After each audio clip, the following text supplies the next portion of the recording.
Now, where do you want to start our children? If they started in 1619, they start on a plantation. That means they'll probably end up in a ghetto. But if you start 4 million years ago on a pyramid, they end up being free. They end up being free. They end up being free. Germans are Germans, land called Germany. Chinese are Chinese, land called China. Let's go to a world map. Is there a place in the world called Negro land?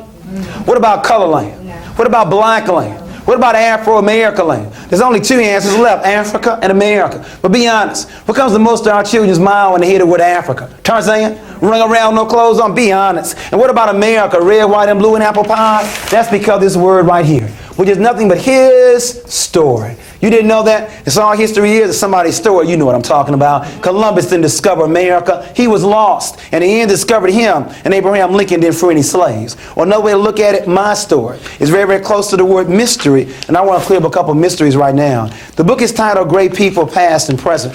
What happened to a people that built the pyramids and yet now live in projects?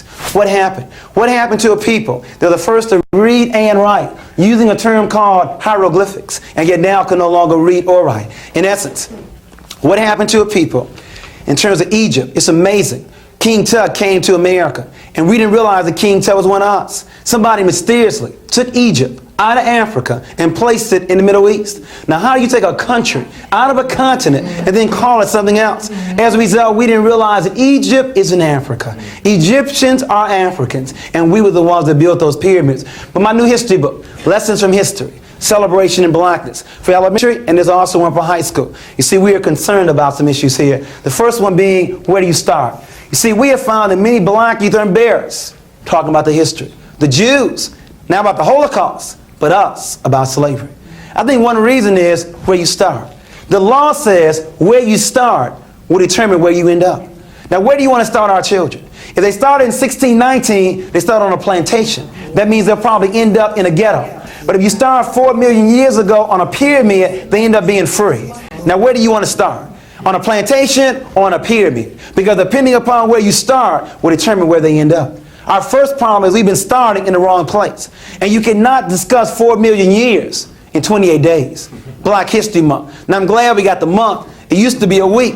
But you can't discuss 4 million years in 28 days. It's simply not enough time. And then the other issue, what are we going to discuss? You see, if all we're going to discuss are names and dates and events, then you can do that in about 28 days. When was King born? 29. When did he go to D.C.? 63. When did he get the Nobel Prize? 64. When did he die? 68. That would never change. But if you want to make it relevant, you connect the past with the present and with the future. In other words, what were our mistakes?